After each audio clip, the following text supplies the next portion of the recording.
जय हिंद प्यारे साथियों, कैसे हैं आप सब लोग। मैं आपका दोस्त दिनेश कुमार। सीटेट फरवरी 2026 आज अपना एसएसटी का प्रैक्टिस सेशन नंबर 3 है। ठीक है, अपना आकलन स्वयं करें। आज आपके लिए काफ़ी अच्छे मज़ेदार क्वेश्चन लाया हूं, आप खुद देख सकते हैं। काफ़ी अच्छा आज आप लोगों का प्रैक्टिस सेशन है और काफ़ी आपके एग्जाम के अकॉर्डिंग आपको बड़ी हेल्प मिलेगी इस प्रैक्टिस सेशन से। तो आइए स्टार्ट करते हैं अपना practice session. I hope you इससे पहले वाले प्रैक्टिस सेशन भी आपको अच्छे लगे होंगे। तो चलिए आज स्टार्ट किया जाए अपना प्रैक्टिस सेशन नंबर 3। ओके, शुरू करते हैं फिर। चोल वंश के शासक के दौरान तंजावर और ओरायूर में कौन से समुदाय के बुनकर मंदिरों के झंडों के लिए कपड़े तैयार करते थे। चलिए भाई साहब, बहुत प्यारा क्वेश्चन है ये। वह कौन थे जो मंदिरों के झंडों का निर्माण करते थे, किसमें? चोल शासन के काल के अंदर। बताइए कौन है भाई, पढ़ा होगा आप लोगों ने। बताइए क्या होगा राइट आंसर इसका। ऑप्शन नंबर 1, क्या वह पद्माशाली थे, देवंग थे, पणिका थे या सलिया थे। बताइए मित्रों क्या होगा इसका सही आंसर। दोस्तों आज बहुत बढ़िया क्वेश्चन लेके आया हूँ। लगोगे कि आप वाकई में एग्जाम सेंटर में बैठे हो। अपना आकलन स्वयं करना है, अपने आप को लगाइए, ईमानदारी से सही आंसर बताइए क्या होगा सही answer. Option number 4 is right answer. कौन थे भाई साहब वो? सलिया थे। सलिया, ठीक है भाई। चोल वंश के शासन के दौरान में तंजावर उरैयूर में कौन से समुदाय के बुनकर जो थे मंदिरों के कपड़ों, मंदिर के झंडों के लिए जो कपड़े बनाते थे भाई, कौन थे? सलियार थे ना। Option number 4 is right answer. मजा आ गया, चलें आगे।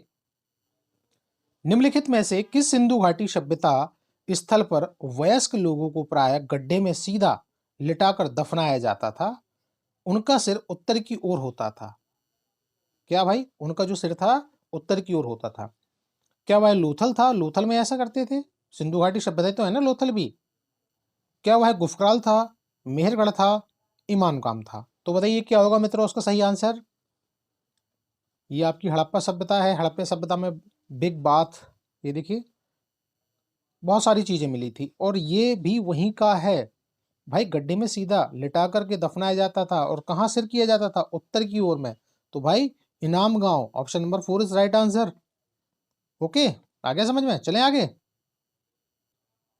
महान गुप्त शासकों ने विभिन्न प्रकार के कलात्मक सिक्कों का प्रचलन किया था। बहुत अच्छी बात है भाई। भारत के मध्यवर्ती भाग में चांदी के सिक्कों को सर्वप्रथम किसने प्रारंभ किया था? बताइए भाई किसने प्रारंभ किया था। वह चंद्रगुप्त थे, समुद्रगुप्त थे, कुमारगुप्त थे या स्कंदगुप्त थे? तो बताइए मित्रों क्या होगा इसका सही आंसर। अरे विभिन्न प्रकार के कलात्मक सिक्कों का प्रचलन किया था भारत के मध्यवर्ती भाग में, सेंट्रल भारत के अंदर में। और चांदी के सिक्कों को सर्वप्रथम किसने प्रारंभ किया था? तो बताइए कौन होगा उसका सही आंसर। क्या है राइट आंसर? राइट आंसर है, राइट आंसर है आपका। बताइए बताइए। ऑप्शन नंबर 3 कौन थे वो? Kumar Gupta. Okay, option number 3 is right answer. आ गया मजा? बहुत प्यारा क्वेश्चन था ना। चलें आगे। चलो भाई ओके, चलते हैं आगे। चोल शासक राजेंद्र प्रथम द्वारा उत्तर भारत, विशेष रूप से बंगाल के विरुद्ध सैनिक अभियान करने के पीछे मुख्य उद्देश्य था। क्या मुख्य उद्देश्य था भाई बताइए चोल शासकों का, राजेंद्र प्रथम का? क्या चोल शक्ति को साबित करना था कि भाई प्रूफरेट करना था कि हम बहुत पावरफुल हैं? गंगा घाटी को जीतना था या विजित करना था? अपनी पराजय का प्रतिशोध, अपनी हार का प्रतिशोध लेना था कि ये बात ठीक है? साम्राज्य विस्तार की आकांक्षा थी? बताइए क्या होगा मित्रों उसका सही आंसर। बताइए बताइए क्या होगा सही आंसर। मैं बताता हूं, चलो कोई नहीं, आप प्रैक्टिस का आनंद लो। चोल शासक को साबित करना था कि हम वाकई में बहुत बाहुबली हैं, बहुत शक्तिशाली हैं, ठीक है ना। इसीलिए चोल शासक राजेंद्र प्रथम द्वारा उत्तर भारत, विशेषकर बंगाल के विरुद्ध सैनिक अभियान करने के पीछे यही हाथ था, अपनी शक्ति को साबित करना। Option number 1 is right answer. आगे चलते हैं अब। दक्षिण भारत के समकालीन नयनारों और अलवारों के संबंध में कौन सा कथन असत्य सत्य नहीं है? भाई असत्य पूछा है, बात यह है। क्या बात थी भाई? वे कठोर संयमित जीवन में विश्वास रखते थे, क्या ये बात है? वे धर्म को ईश्वर तथा भक्त के बीच प्रेम का आधार एक जीवन बंधन मानते थे, क्या ये बात ठीक है? उन्होंने सामान्य जनों द्वारा प्रयुक्त भाषा का प्रयोग किया था। वे जातिगत असमानताओं के विरुद्ध थे। तो बताइए मित्रों क्या होगा, दक्षिण भारत के समकालीन नैनारों और अलवारों के संबंध में कौन सा कथन असत्य है? तो क्या होगा वो? Option number 1 is right answer. अरे क्यों भाई? क्योंकि वे कठोर संयमित जीवन में विश्वास रखते थे। ये बिल्कुल बात गलत है आपका, इसीलिए ये आंसर आपका गलत हो जाएगा। जो गलत है वो सही है, तो option number 1 is right answer. आगे चला जाए। बलबल ने अपनी बादशाहत को निम्न में से किस कारण से सर्वोच्चता के रूप में स्थापित किया? भाई साहब इन्होंने अपनी बादशाहत को ना सर्वोच्च रूप से स्थापित किया था। अब क्या कारण था भाई? अपने आप को प्रतिष्ठित करने के लिए, किसी भी प्रकार के विद्रोह की संभावनाओं को रोकने के लिए, खलीफा की शक्ति में कमी करने के लिए, शासन के पृथक्करण की स्थापना के लिए। तो बताइए मित्रों क्या होगा इसका सही आंसर? बताइए बताइए बताइए। Option number 2 is right answer. भाई किसी भी प्रकार के विद्रोह की संभावनाओं को रोकने के लिए, absolutely correct. Option number 2 is right answer. ठीक है, चलें आगे। कृष्णदेवराय की राजनीतिक प्रशासन न्याय एवं विदेश नीति पर आधारित रचना। बहुत बढ़िया, दक्षिण भारत के बहुत प्रमुख शासक और महाराजा थे राजा कृष्णदेव राय। इनके चर्चे बहुत भली भांति दूर दूर तक फेमस थे, और इनके सहयोगी तेनाली रामा ये भी काफी फेमस थे। तो बताइए भाई क्या होगा? कृष्णदेव राय की राजनीतिक प्रशासन न्याय एवं विदेश नीति पर आधारित रचना क्या क्या थी? वह उषा परिणयम थी, वरद अंबिका पाणियम थी, अमुक्त माल्याद थी, या ये सभी थे? तो बताइए मित्रों क्या होगा इसका राइट आंसर? बताइए बताइए बताइए क्या होगा? तो इसका राइट आंसर है option number 3, Amuktamalyada. Option number 3 is right answer. राजा कृष्णदेव राय की राजनीतिक प्रशासन न्याय एवं विदेश नीति पर आधारित रचना अमुक्त माल्याद थी। Option number 3 is right answer. आगे चलते हैं अब। महमूद गावा ने बहनमी साम्राज्य की उन्नति हेतु हर संभव प्रयास किया था। मूल रूप से वह कहाँ का रहने वाला था? चलिए भाई साहब, ये महमूद चाचा जान हैं। महमूद गावा ने बहनमी साम्राज्य की उन्नति के लिए हर संभव प्रयास किए थे। ये कहाँ के रहने वाले थे? बताओ बताओ। क्या यूपी के थे, बिहार के थे, मध्य एशिया के थे, अफ्रीका के थे, सऊदी अरब के थे, ईरान के थे? बताइए मित्रों कहाँ के थे ये? बताइए दोस्तों कहाँ के थे ये? तो क्या होगा इसका सही आंसर? अरे भाई ऑप्शन नंबर 4, ये कहाँ का था? ईरान का था ना। महमूद गाबा बहमनी साम्राज्य की उन्नति के लिए इसने प्रयास किया था। कहाँ के रहने वाला था ये रहा देखो, खतरनाक टाइप का आदमी दिख रहा है ये। हाँ यही था महमूद गाबा। तो ये ईरान का रहने वाला था। ओके, समझ में आ गया। चलें आगे। मनसबदारी व्यवस्था में आए दुर्गुणों का सुधार करने हेतु किसने असपा सिंह असपा की शुरुआत की थी? चलिए भाई साहब बताइए कौन था वो? क्या मुगल बादशाह अकबर था, जहांगीर था, शाहजहां था, या खड़ूस औरंगजेब था? तो बताइए कौन होगा इसका सही आंसर? बताइए मित्रों क्या होगा इसका सही आंसर? जल्दी बताओ यार, ऐसे मजा नहीं आ रहा है। प्रैक्टिस सेशन चल रहा है, ये हल्के मत लेना। कौन था वो? अरे भाई मनसबदारी व्यवस्था में आए दुर्गुणों को सुधारने के लिए कौन था वो? अरे जहांगीर था वो। और ये व्यवस्था किसने शुरू की थी? ये अकबर ने शुरू की थी। ठीक है, चलें आगे। आ गया मजा? चलिए भाई अगला क्वेश्चन है, निम्नलिखित सूची को सम्मिलित कीजिए। अरे वाह, ये तो शिवाजी महाराज आ गए। बोल शिवाजी महाराज की जय। चलिए भाई अब शुरुआत करते हैं। क्या था भाई इन्होंने शिवाजी के कार्य व वर्ष? सूरत की प्रथम लूट कब हुई थी भाई? 1679 में हुई थी। सूरत की द्वितीय लूट 1664 में हुई थी। मुगल दरबार में जाना 1665 में। पुरंदर की संधि 1666 में। बताइए भाई क्या होगा इसका सही आंसर? थोड़ा सा ठीक ठाक क्वेश्चन है ये। यदि आप लोगों ने डीपली पढ़ा होगा तो आपको पता चल जाएगा कि पहली लूट दूसरी लूट कब हुई थी, मुगल दरबार में कब आए थे, पुरंदर की संधि कब हुई थी। चलिए चलिए सोचिए, बताइए क्या होगा इसका सही आंसर? चलिए मैं बताता हूं फिर आपको। भाई सूरत की प्रथम लूट हुई थी आपकी 1664 ईस्वी में। ओके राइट, समझ में आया। उसके बाद क्या है, सूरत की दूसरी लूट कब शुरू हुई थी? ये आपकी हुई थी भाई 1679 में। ओके, समझ में आ गया। मुगल दरबार में जाना कब हुआ था भाई साहब? ये हुआ था 1665 ईस्वी में। तीसरे का तीसरी का सी, राइट। अब पुरंदर की संधि कब की थी? पुरंदर की संधि हुई थी 1666 ईस्वी में। तो आपका पहला बन गया ना ये, option number 1 is right answer. आ गया मजा? बहुत प्यारा क्वेश्चन है दोस्तों, ऐसे ही मिलेंगे एग्जाम में, हल्के मत लेना सीटेट को। चलते हैं आगे फिर है। 1773 ईस्वी में रोगलेक्टिंग रेगुलेटिंग एक्ट द्वारा कलकत्ता में सर्वप्रथम एक सुप्रीम कोर्ट की स्थापना की गई थी। चलिए भाई साहब, अब आपको पता चल गया होगा कि कलकत्ता में जो सुप्रीम कोर्ट की स्थापना हुई थी वो किस एक्ट के द्वारा हुई थी? 1773 ईस्वी में रेगुलेटिंग एक्ट के द्वारा। ठीक है, चलिए, इसमें से एक मुख्य न्यायाधीश तथा अन्य न्यायाधीश होते थे। अब भाई वो कितने होते थे? ये आपका कलकत्ता न्यायाधीश सुप्रीम कोर्ट है। ठीक है, कितने थे भाई न्यायाधीश पे? एक था, पांच थे, तीन थे या चार थे? चलिए भाई, 1773 ईस्वी में रेगुलेटिंग एक्ट द्वारा कलकत्ता में सर्वप्रथम एक सुप्रीम कोर्ट की स्थापना की गई थी। इसमें से एक मुख्य न्यायाधीश तथा अन्य न्यायाधीश होते थे। तो वो कितने होते थे मित्रों? वो होते थे आपके 3। Option number 3 is right answer. एक मुख्य न्यायाधीश होते थे, बाकी की 2 अन्य न्यायाधीश होते थे। यस, चले आगे, मजा आ गया। निम्नलिखित में से कौन सा वास्तुकला से संबंधित कथन सही नहीं है? ध्यान रखना दोस्तों, वास्तुकला से सही कथन नहीं पूछा ये। ऑप्शन नंबर 1, मेहराब के मध्य में डांट अधिसंरचना की भार को मेहराब की आधारशिला पर डाल देता है। क्या ये बात ठीक है? निर्माण कार्य में चूना पत्थर सीमेंट का प्रयोग बढ़ गया था। क्या ये बात ठीक है? पितरादूर दो खम्भों के आर पार अनुप्रस्थ सहतीत रखने की एक तकनीक थी। क्या ये बात ठीक है मित्रों? दरवाजों और खिड़कियों के ऊपर की अधिसंरचना का भार कभी कभी मेहराबों पर डाल दिया जाता था। क्या ये बात ठीक है? तो बताइए मित्रों, क्या होगा इसका राइट आंसर? राइट आंसर होगा ऑप्शन नंबर 3। ठीक है ना? क्या भाई पितरादूरा और धराधार खम्भों के आर पार अनुप्रस्थ सहतीत रखने की एक तकनीक थी। Option number 3 is right answer.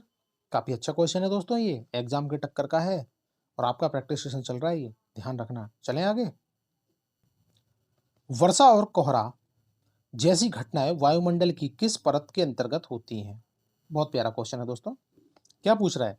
अरे भाई, बारिश हो रही है, कोहरा हो रहा है, ये घटनाएं वायुमंडल के किस परत के अंतर में होती है? क्या क्षोभमंडल में होती है, समताप मंडल में होती है, बहिर्मंडल में होती है या बाह्य वायुमंडल में होती है? तो बताइए मित्रों, क्या होगा इसका सही आंसर? अरे भाई ये देखो ना, क्षोभमंडल में क्या दिख रहा है आपको? कोहरा दिख रहा है, और उसके बाद बारिश दिख रही है, सब कुछ दिख रही है, नहीं दिख रही है? ये देखो नीचे की तरफ में, ये आपका समताप मंडल हो गया, मध्य मंडल हो गया, ताप मंडल हो गया और बहिर्मंडल हो गया, है ना? तो ये कहाँ दिख रहा है आपको? ये कोहरे वोहरे कहाँ दिख रहे हैं? ये आपको कहाँ दिख रहे हैं? क्षोभ मंडल में ही तो है ना ये। Option number 1 is right answer. क्यों कंफ्यूज हो रहे हो यार? ओके, चलें आगे।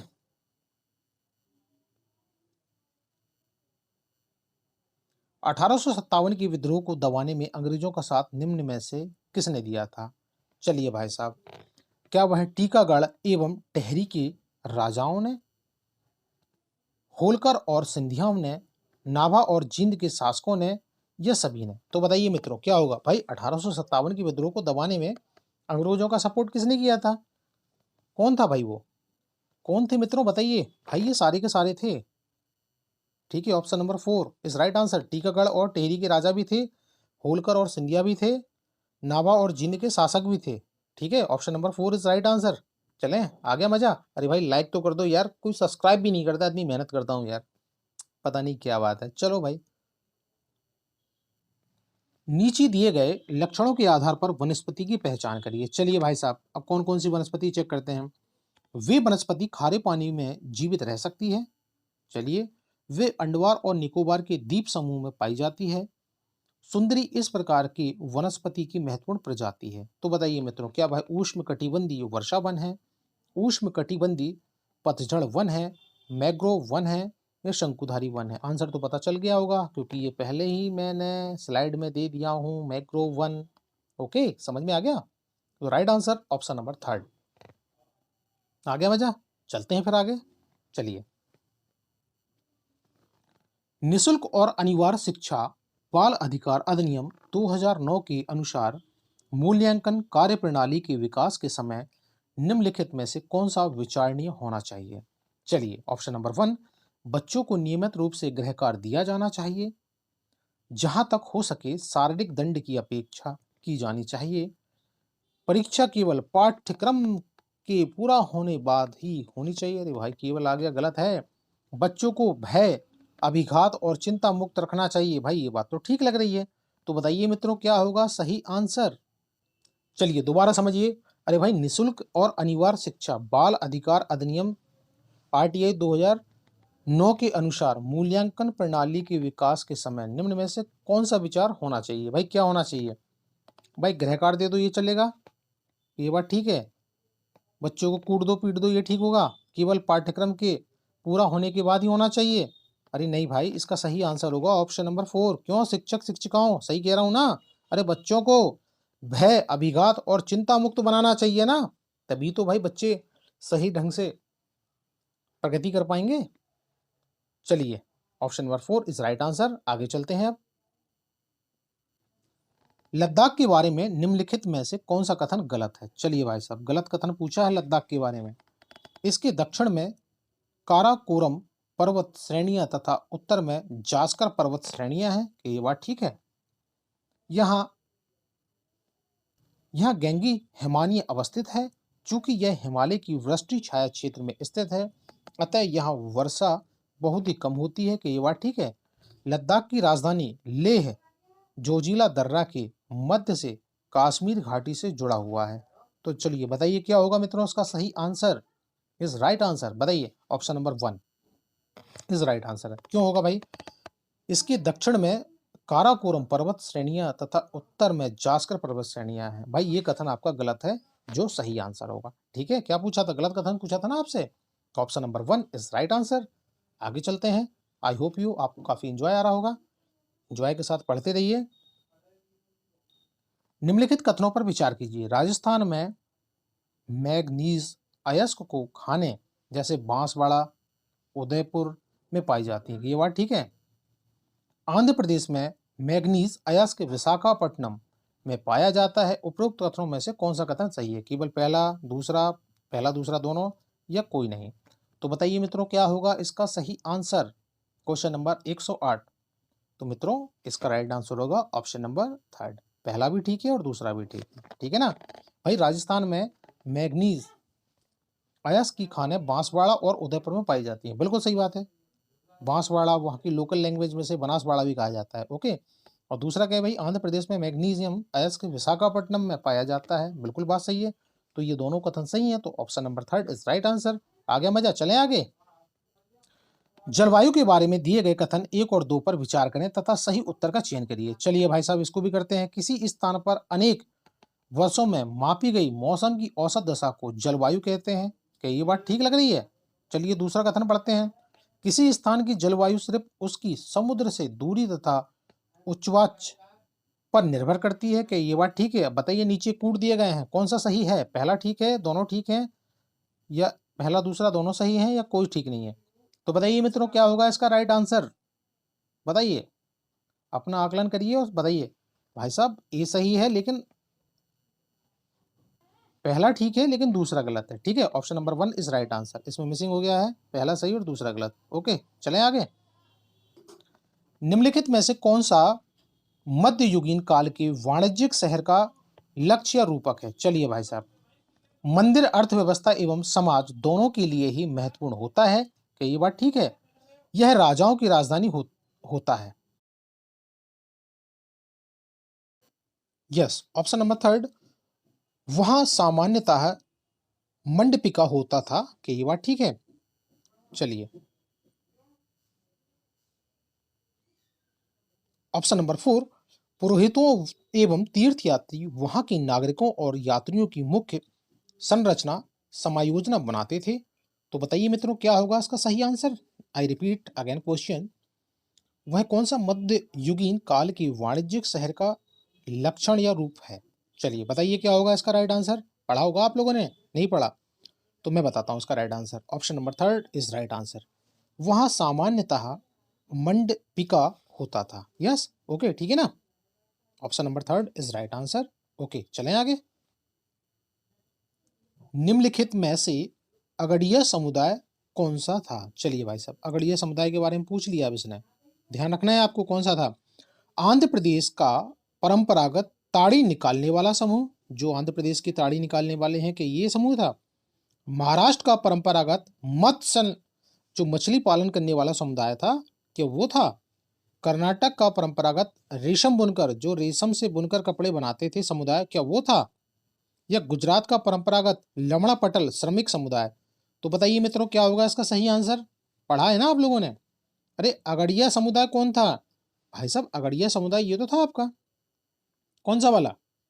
अरे ऑप्शन नंबर 4। अरे गुजरात का परंपरागत लवण पटल श्रमिक का समुदाय तो था, ये दिख नहीं रहा आप लोगों को। ये है option number 4 is right answer. अरे भाई, पिक्चर देख के भी तो आंसर लगा सकते हो। यस, चलें फिर आगे। नर्मदा नदी के संबंध में कौन सा कथन असत्य है। चलिए भाई साहब, ये माता नर्मदा है, गंगा स्वरूप पूजी जाती हैं मध्य प्रदेश के अंतर्गत। अब इसके बारे में क्वेश्चन है कि भाई नर्मदा नदी के संबंध में कौन सा कथन असत्य है। तो बताइए, इसका निकास अमरकंटक से होता था। भाई बताइए, क्या बात ठीक है। भाई ये तो बात बिल्कुल सही लग रही है। इस नदी के तट पर महाकालेश्वर मंदिर है, कि ये बात ठीक है। यहाँ मार्बल रॉक्स के समूह के बीच से बहता है, ये बात तो ठीक है भाई। यहाँ पे बहता ही है, यहाँ मार्बल रॉक्स के समूह से बीच में से बहती है, बिल्कुल सही बात है। राइट साइड में मार्बल रॉक्स है यहाँ पे। सरदार सरोवर बांध इसी नदी पर बनता है। चलिए भाई बताइए मित्रों, अपना आकलन करिए, क्या बात सही है इसमें। क्या होगा राइट आंसर। भाई साहब, ये अमरकंटक से निकलती है, बिल्कुल सही है। इसमें रॉक मार्बल पाए जाते हैं, ये भी ठीक है। सरदार सरोवर बांध इसी नदी पे है, ये बात बिल्कुल सही है। पर क्या पूछा है, कौन सा कथन असत्य है, ये है ना इसका। इस नदी के तट पर महाकालेश्वर मंदिर है, बस ये बात असत्य है। महाकालेश्वर मंदिर यहाँ पे नहीं है, ठीक है। ओके, चलें आगे। ये देखिए, ये राइट साइड में रॉक्स जो दे रखी है ना, संगमरमर की रॉक्स हैं, ये वाइट वाइट बड़ी प्यारी लगती हैं। कभी आप लोगों को मौका मिलता है, आप लोग जब शिक्षक शिक्षिका बन जाओगे, तो आप अमरकंटक की तरफ जाइएगा घूमने के लिए, या भेड़ाघाट जबलपुर के पास में जाइएगा। बहुत प्यारा, एकदम मनोहारी मनोरम दृश्य मिलेगा आपको, बहुत प्यारा। ऊपर से गिरती है और बहुत प्यारा एकदम धुआंधार प्रपात बनता है इसमें, बहुत प्यारा लगता है ये। चलिए आगे चलें अब बताइए भाई, पेंटागोनिया मरुस्थल अवस्थित है। पेंटागोनिया ये क्या है। पहली बात तो पेंटागोनिया एक मरुस्थल है, डिजर्ट है। ये कहाँ पे पड़ता है। क्या मैक्सिको में है, अर्जेंटीना में है, सूडान में है, अमेरिका में। ये देखिए मित्रों, आपका पेंटागोना डिजर्ट, ये भी काफी बड़ा डिजर्ट है। तो क्या होगा, पेंटागोना मरुस्थल, मैक्सिको, अर्जेंटीना, सूडान, अमेरिका। बताइए क्या होगा राइट आंसर। अरे मित्रों, ये कहाँ पाता है। अर्जेंटीना के पास में तो है, अर्जेंटीना में तो है ये। पेंटागोनिया मरुस्थल Argentina, option number 2 is right answer. क्यों कंफ्यूज हो रहे हो भाई, सही आंसर लगाओ। महिलाओं से जुड़े हुए सुधारों के संदर्भ में निम्नलिखित कथनों पर विचार कीजिए। चलिए भाई साहब, महिलाओं के सुधारों के बारे में बता रहा है ये। ईश्वरचंद विद्यासागर ने विधवा विवाह का मुद्दा उठाया था, कि ये बात ठीक है। मद्रास प्रेसिडेंसी में वीरे शिवलिंगम पंतुलु ने विधवा विवाह के समर्थन में एक संगठन बनाया था, कि ये बात ठीक है। विवाह करने वाली विधवाओं को समाज में आसानी से स्वीकार कर लिया गया था, कि ये बात ठीक है। भाई नीचे ऑप्शन दे रखे हैं, अब आप लोगों ने इस टॉपिक को पढ़ा होगा डीपली, गहराई से, तो आप लोग सही आंसर लगा दोगे, नहीं तो मामला गड़बड़ होगा। तो बताइए मित्रों, क्या होगा इसका सही आंसर। बताइए बताइए। भाई इसका राइट आंसर होगा ऑप्शन नंबर 2। देखिए, ये तो आप लोगों को पता है, ईश्वर चंद विद्यासागर ने विधवा पुनर्विवाह का मुद्दा उठाया था, ठीक है। उसके बाद दूसरा कौन सा है, दूसरा ये आपको पता नहीं होगा। मद्रास प्रेसिडेंसी में वीरेश लिंगम पंतुलु ने विधवा विवाह के समर्थन में एक संगठन बनाया था। ये बिल्कुल बात सही है, ये आप लोगों को पता नहीं होगा। तो ये option number 2 is right answer. समझ में आ गया। चलें आगे। यार लाइक सब्सक्राइब तो कर दो यार, बिल्कुल भी सपोर्ट नहीं करते हो आप लोग भी।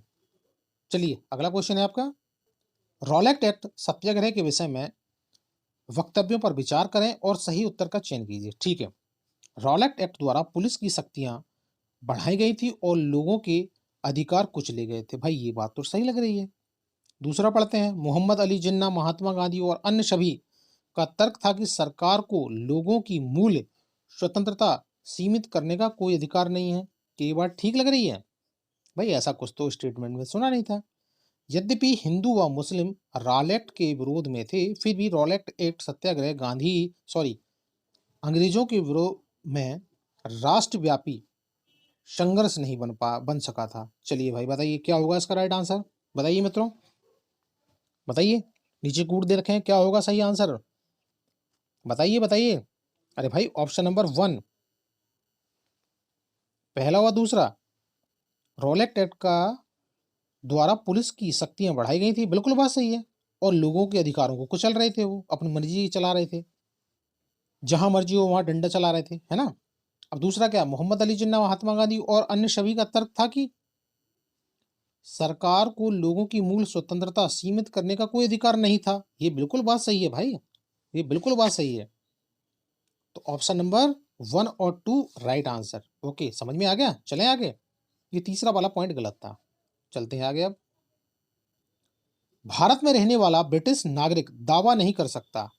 अब भाई किस चीज का दावा नहीं कर सकता वो, विधि के समक्ष समानता के अधिकार का, क्या इसका दावा नहीं कर सकता, जीवन और व्यक्तिगत स्वतंत्रता की सुरक्षा के अधिकार का, क्या ये बात ठीक है, व्यापार और व्यवसाय की स्वतंत्रता के अधिकार का, धर्म की स्वतंत्रता के अधिकार का। चलिए भाई बताइए क्या होगा इसका सही आंसर। अरे भाई भारत में रहने वाला ब्रिटिश नागरिक किस चीज का दावा नहीं कर सकता, भाई साहब वो व्यापार और व्यवसाय की स्वतंत्रता के अधिकार का। ये होगा option number 3 is right answer, ठीक है ना, समझ में आ गया। चलें आगे, चलिए। मंत्रिपरिषद रिक्त स्थान प्रसाद पर्यंत तक पदासीन रह सकते हैं। चलिए भाई अब ये मंत्रिपरिषद से आपको क्वेश्चन मिल गया है, भाई किसकी, राष्ट्रपति के द्वारा, लोकसभा के, प्रधानमंत्री के, या राज्यसभा के। अब क्या कह रहा है, मंत्रिपरिषद के बारे में है, प्रसाद पर्यंत पदासीन रह सकता है। भाई किसके द्वारा, कौन कहेगा कि भाई मेरा आशीर्वाद है तुम बैठे रहो, क्या होगा इसका राइट आंसर, पढ़ा तो होगा, बताइए राइट आंसर क्या होगा। अरे मित्रों, लोक मंत्रिपरिषद प्रसाद पर्यंत तक, मतलब प्रसाद पर्यंत, आशीर्वाद तक कब तक रह सकता है भाई, लोकसभा के द्वारा, जब तक इनका हाथ रहेगा तब तक काम चलता रहेगा, ठीक है। ओके चलें आगे। यदि किसी राज्य विधान परिषद का सभापति अपने पद से त्याग पत्र देना चाहता है तो वह अपना त्याग पत्र किसको देगा। चलिए भाई, क्या वह मुख्यमंत्री को देगा, राज्यपाल को देगा, प्रधानमंत्री को देगा, या राष्ट्रपति को देगा। अब आप लोगों ने पढ़ा तो होगा ही है, समझ में नहीं आ रहा भटक मत जाना। क्या कह रहा है, राज्य विधान परिषद का सवाल है ये। भाई राज्य विधान परिषद का सभापति अपने पद से त्याग पत्र देना चाहता है तो वह अपना त्याग पत्र किसको देगा। अरे भाई कहाँ की बात है, विधान परिषद, राज्य विधान परिषद की बात है ना, तो राज्य विधान परिषद में कौन किसको देगा, वो राज्यपाल को ही तो देगा ना। Option number 2 is right answer. ये देखिए पिक्चर भी बनी है आपके पास में। चलिए आगे, option number 2 is right answer. आपका अगला क्वेश्चन है, दिए गए कथन 1 और 2 को पढ़िए तथा सही उत्तर का चयन कीजिए। पृथ्वी का खिंचाव बल सौरमंडल को बांधे रखता है, कि ये बात ठीक है। ब्राह्या ग्रह सूर्य से बहुत दूर तथा चट्टानों से बने हैं। अब नीचे कूट दिए गए हैं, अब बताइए पहला सही है, दूसरा सही है, तीसरा सही है, आई डोंट नो कौन सा सही है, आप लोग बताओगे, मैं क्यों बताऊं, क्या होगा इसका सही आंसर। अरे भाई दोनों के दोनों गलत हैं ये, ठीक है, ये दोनों के दोनों गलत हैं। पृथ्वी का खिंचाव बल सूर्य सौरमंडल को बांधे रखता है, कि ये बात ठीक है भाई, गलत है। ब्राह्य ग्रह सूर्य से बहुत दूर है तथा चट्टानों से बने हैं, ये बिल्कुल भी बात गलत है। तो भाई ऑप्शन नंबर 4 दोनों के दोनों गलत हैं, option number 4 is right answer. आगे चलें। निम्नलिखित में से कौन सी भाषा 8वीं अनुसूची के अनुसार भारत में अनुसूचित भाषा नहीं है। चलिए भाई साहब, क्या भैया भोजपुरी है, नेपाली है, कश्मीरी है, डोंगरी है। अब बताइए कौन सी है भाई साहब 8वीं भाषा अनुसूची, हाँ में शामिल नहीं है। क्या भाई भोजपुरी है, नेपाली, कश्मीरी, डोंगरी। अरे मित्रों देसी बात है, भोजपुरी नहीं है ना। ये देखो, संविधान की 8वीं अनुसूची में शामिल 22 भाषाएं कौन कौन सी हैं, असमिया है, कोंकणी है, हिंदी है, मराठी है, पंजाबी, तमिल, बोडो, डोंगरी, और कौन सी है, बंगला, कन्नड़, मलयालम, नेपाली, संस्कृत, तेलुगु, मैथिली, गुजराती, कश्मीरी, मणिपुरी, उड़िया, सिंधी, उर्दू और शांतली, ठीक है ना। तो ये तो आपकी 22 भाषाएं हो गई। क्या इन 22 भाषाओं के अंदर में भोजपुरी आपको कहीं दिख रही है, नहीं दिख रही है ना भैया जी। तो काहे के लिए भोजपुरी लगा रहे हो? Option number 1 is right answer. आगे समझ में? इसमें से एक क्वेश्चन उठा के देगा। ध्यान रख लेना भाइयों, ये 22 लैंग्वेज को आप अपने दिमाग में सेट कर लेना। अब इसमें से पूछ सकता है कि कौन सी है और कौन सी नहीं है। ठीक है, चलें आगे। महात्मा गांधी राष्ट्रीय ग्रामीण रोजगार गारंटी अधिनियम कब हुआ था लागू? 2009 के अनुसार ना, ग्रामीण क्षेत्रों में रोजगार के अवसरों को पहचानने और उत्पन्न करने का दायित्व था। ये काफी अच्छी रोजगार गारंटी की योजना आई थी ये 2009 में।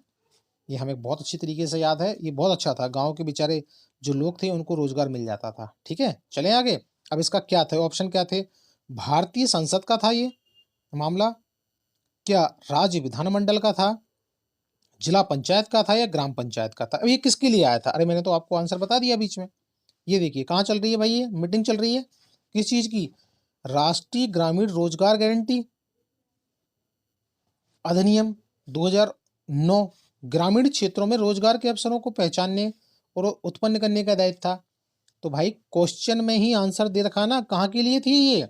अरे मित्रों, ये ग्राम पंचायत के लिए थी, ग्राम पंचायत के लिए, ग्रामीण। ठीक है, option number 4 is right answer. आगे चलें। भारत में मुद्रास्फीति मापी जाती है। कैसे मापी जाती है भाई मुद्रास्फीति? थोक मूल्य सूचकांक के द्वारा, शहरी गैर श्रमिकों के लिए उपभोक्ता मूल्य सूचकांक के द्वारा, कृषि श्रमिकों के उपभोक्ता मूल्य सूचकांक के द्वारा, या राष्ट्रीय आय अपस्फीति के द्वारा। चलिए मित्रों बताइए क्या होगा राइट आंसर? पढ़ा होगा आप लोगों ने, ये नहीं पढ़ा? ये आते हैं, एक दो क्वेश्चन आपको मिलेंगे मिलेंगे। तो इसका राइट आंसर है दोस्तों ऑप्शन नंबर 1। किसके द्वारा मुद्रास्फीति मापी जाती है? थोक मूल्य सूचकांक के द्वारा। Option number 1 is right answer. ठीक है, आ गया समझ में? चलें आगे। अरे लाइक कर दो यार, कोई तो कमेंट करो, तो सब्सक्राइब तो करो यार प्लीज यार। निम्नलिखित कथनों पर विचार कीजिए तथा सही विकल्प का चुनाव कीजिए। चलिए, आर्द्रता महासागरों पर सबसे अधिक तथा महाद्वीपों के ऊपर सबसे कम पाई जाती है। क्या स्टेटमेंट ठीक लग रही है आप लोगों को?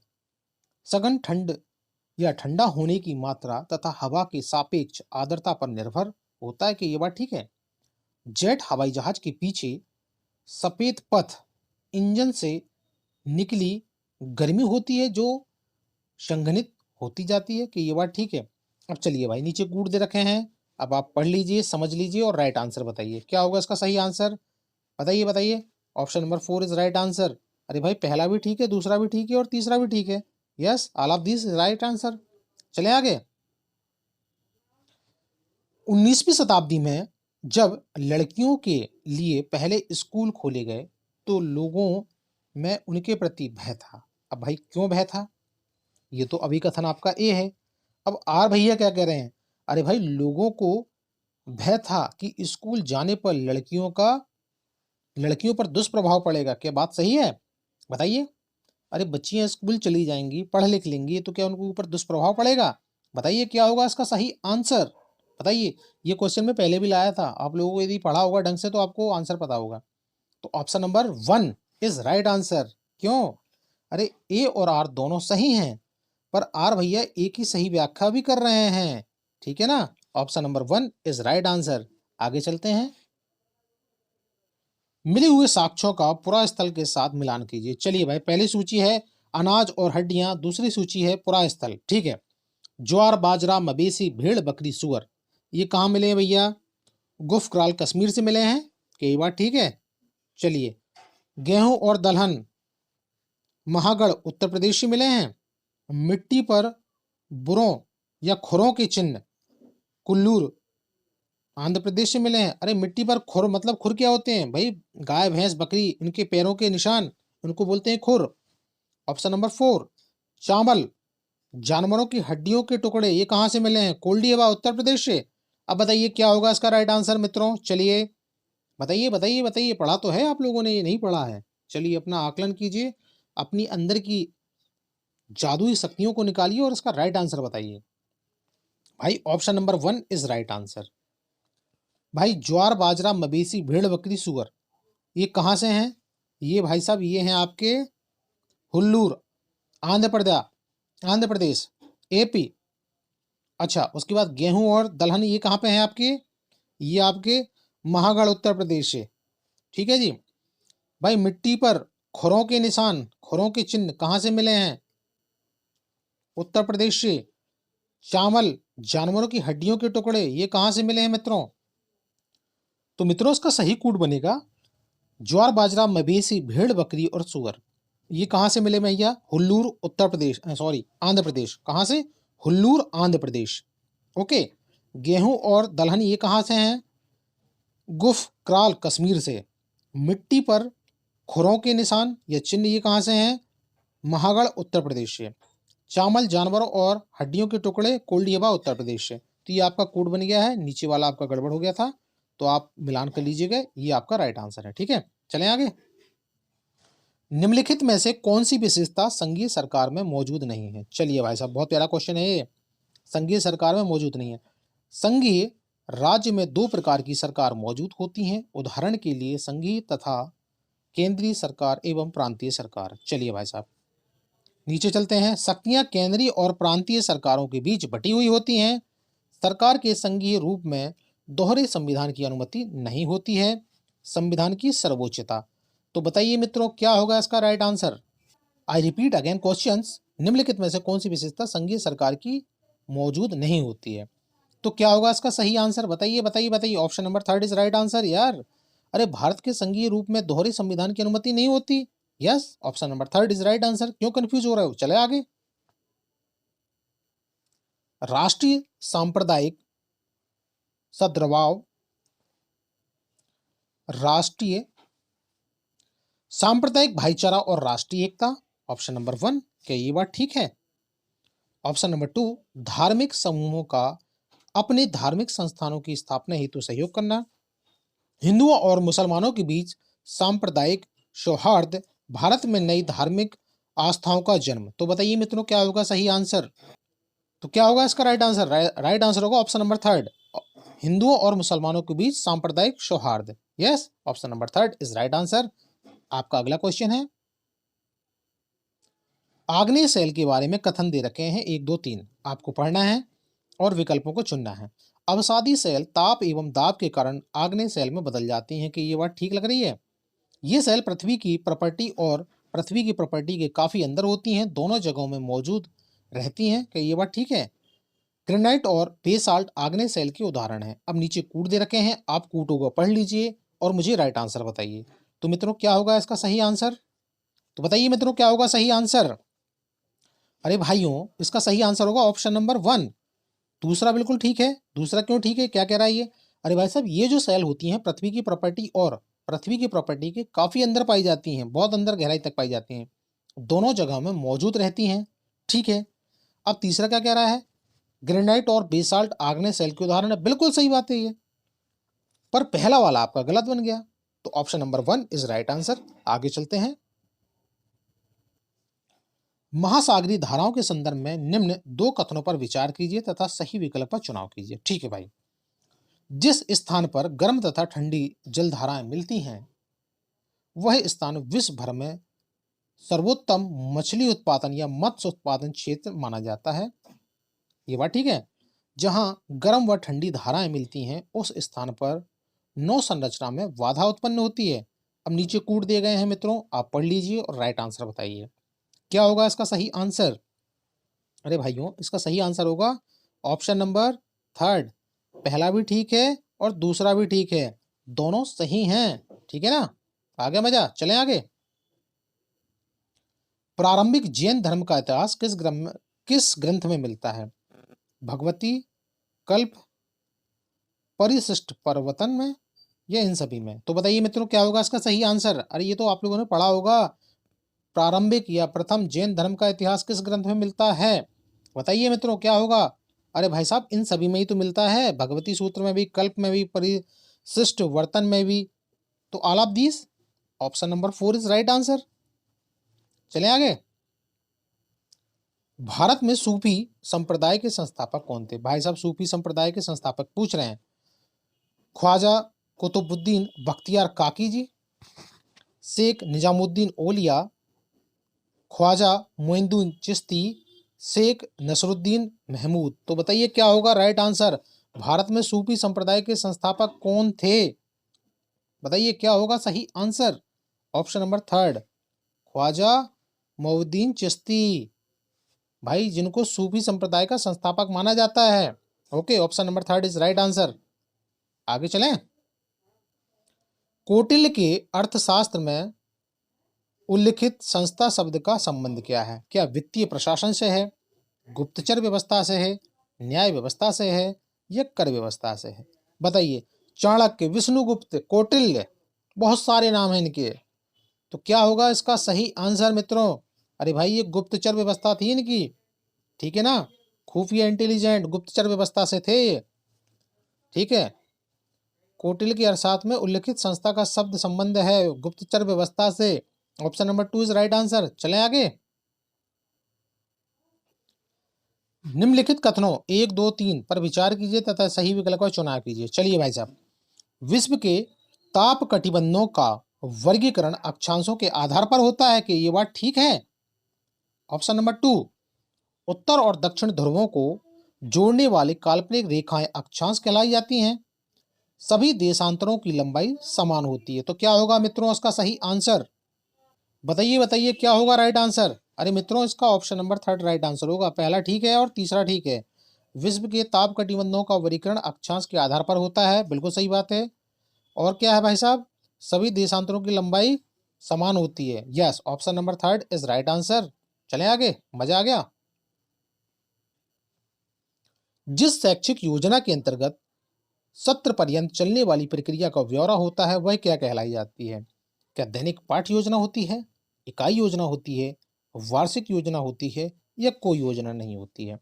तो बताइए मित्रों क्या होगा सही आंसर।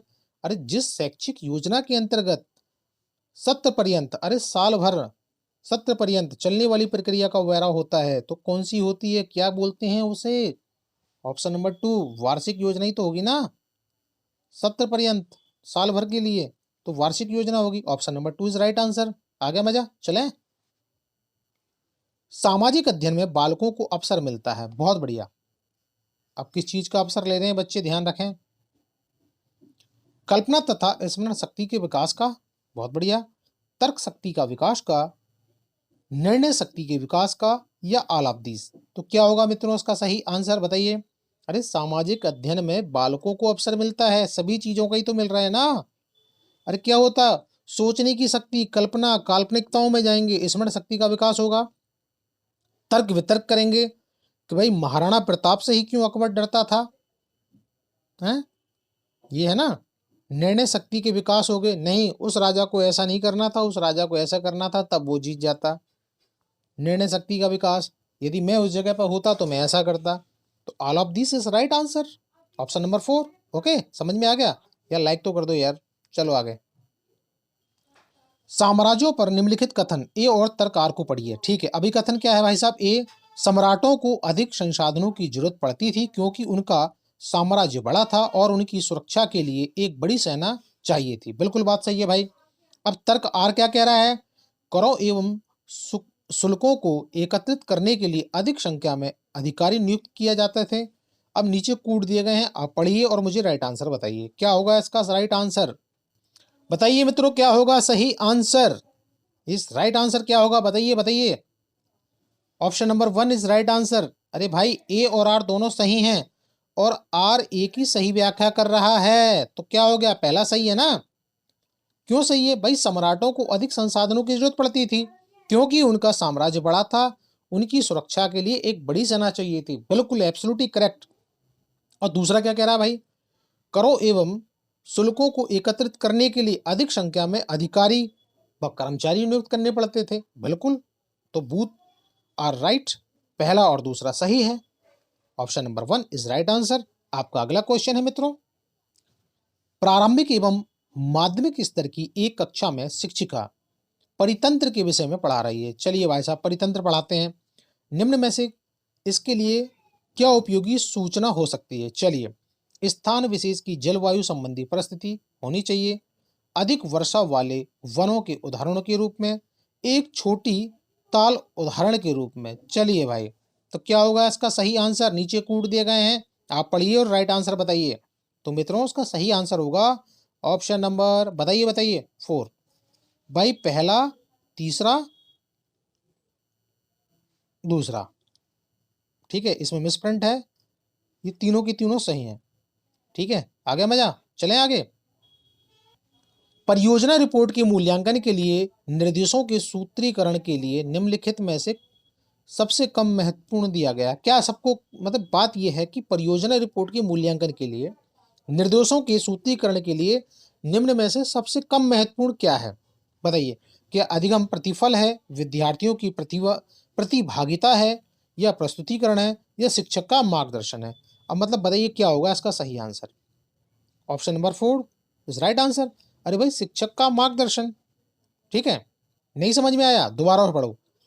परियोजना रिपोर्ट के मूल्यांकन के लिए निर्देशों के सूत्रीकरण के लिए निम्नलिखित में से किसे सबसे कम महत्व दिया गया है। अब भाई इसमें दिया है शिक्षक के मार्गदर्शन को। ठीक है, option number 4 is right answer. ठीक है ना, शिक्षक का मार्गदर्शन। ओके, समझ में आ गया, चलें आगे। सामाजिक विज्ञान की कक्षा में अधिगम के लिए आकलन निश्चित करना।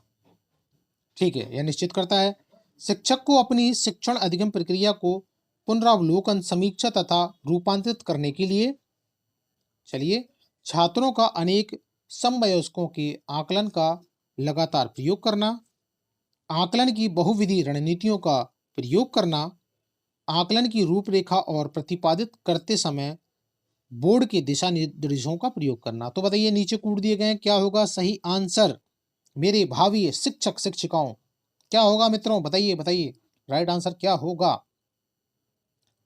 राइट आंसर होगा ऑप्शन नंबर 2। ठीक है, पहला ठीक है, शिक्षक को अपनी शिक्षण अधिगम प्रक्रिया को पुनरावलोकन, समीक्षा तथा रूपांतरित करने के लिए, उसके बाद क्या होगा, आकलन की बहुविधि रणनीतियों का प्रयोग करने के लिए। Yes, option number 2 is right answer. आगे समझ में, मजा आया क्वेश्चन में, चलते हैं आगे। अब निम्नलिखित प्रश्नों में कौन सा संकल्पनात्मक ज्ञान को आंकता है। चलिए भाई साहब, बहुत प्यारा क्वेश्चन है ये। हम धरती के केंद्र तक क्यों नहीं जा सकते, कारण दीजिए भाई, कारण बताइए। अंतर्जनित व बहिर्जनित बल क्या होता है, वायु की गुणवत्ता खराब क्यों हो रही है, कारण बताएं, और वायु की गुणवत्ता को सुधारने के लिए रास्ते तथा समाधान बताइए। ये बात भी ठीक है भाई।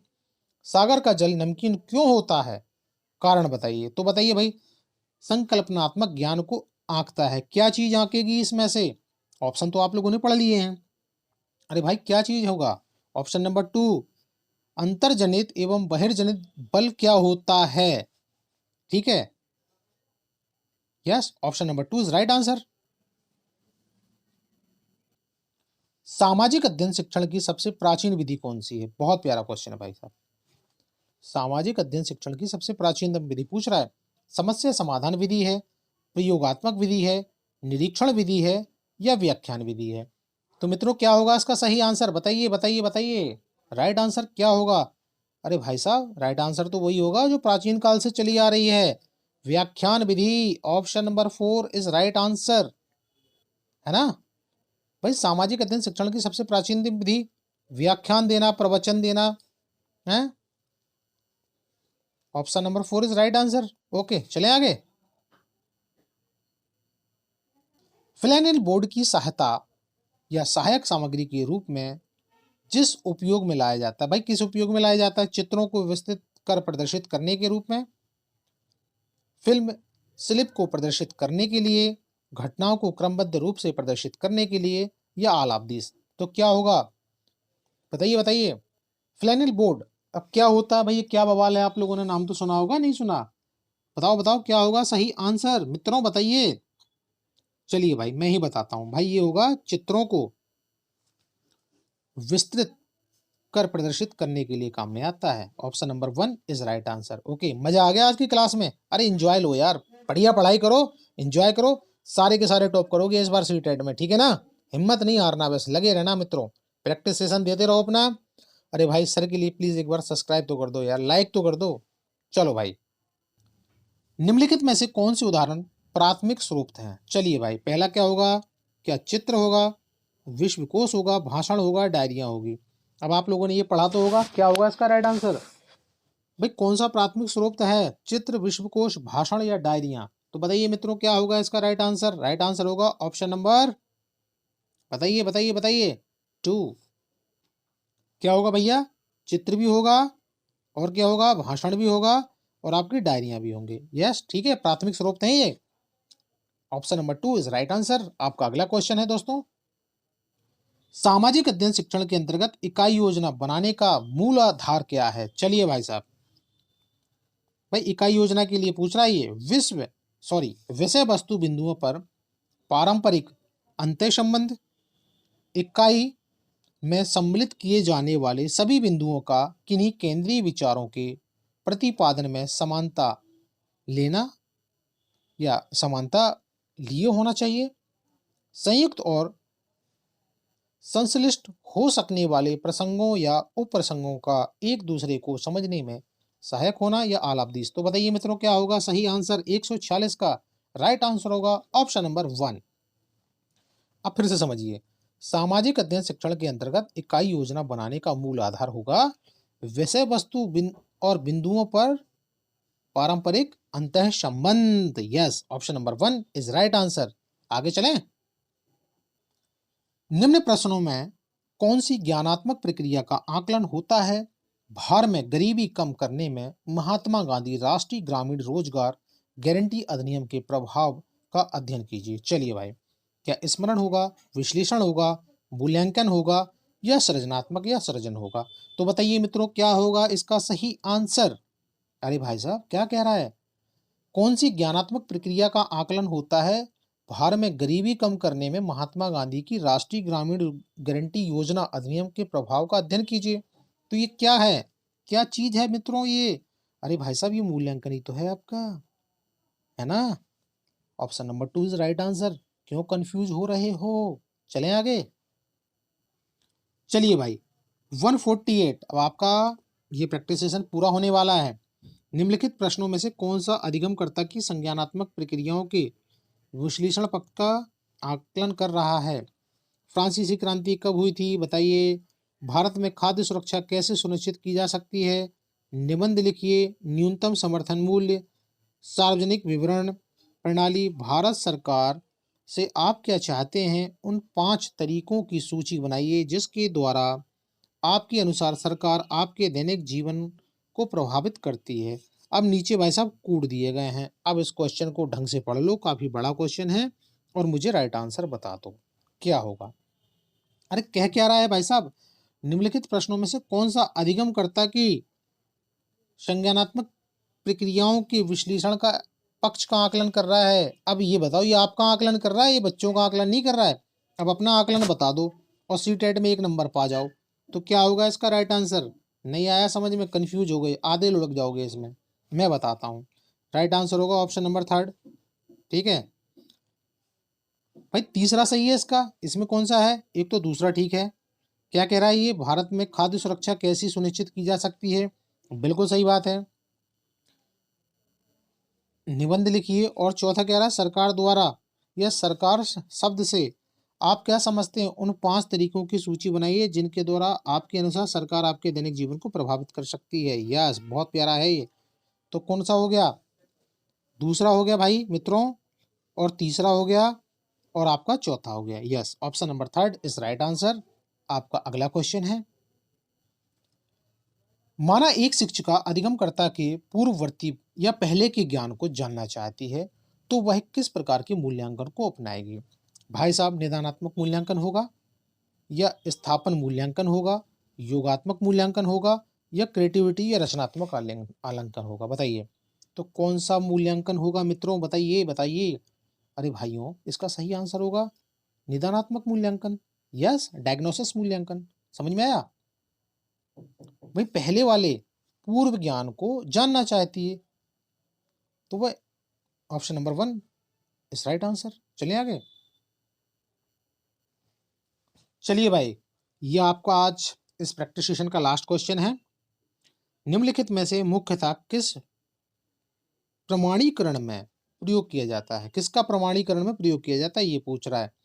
सत्र, अंतः परीक्षा, योगात्मक परीक्षा, कक्षा में औपचारिक एवं अनौपचारिक मूल्यांकन, निदानात्मक मूल्यांकन, सही विकल्प का चुनाव कीजिए।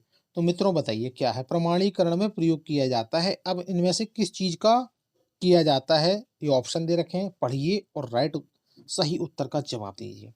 तो क्या होगा बताइए? मैं बताऊं? Option number 1 is right answer.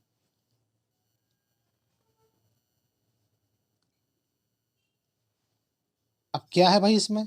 एक तो होगा भाई सत्र अंत परीक्षा होगी इसमें, और योगात्मक परीक्षा होगी। ठीक है, आगे समझ में? बहुत प्यारा क्वेश्चन था। आई होप यू आज का प्रैक्टिस सेशन आप लोगों को बहुत अच्छा लगा होगा। प्लीज इस प्रैक्टिस सेशन को और भाइयों के पास भी शेयर करें। मेरे भावी शिक्षक शिक्षिकाओं से मेरा हाथ जोड़ के अभिनंदन है, निवेदन है कि प्लीज़ लाइक और सब्सक्राइब ज़रूर करें। बहुत मेहनत लगती है क्वेश्चन बनाने में, टाइप करवाने में और क्लास बनाने में। ठीक है, तो प्लीज़ अपने सर को, अपने भाई को, अपने मित्र को सहयोग करें। मिलते हैं फिर अगले सेशन में, अगले प्रैक्टिस सेशन में।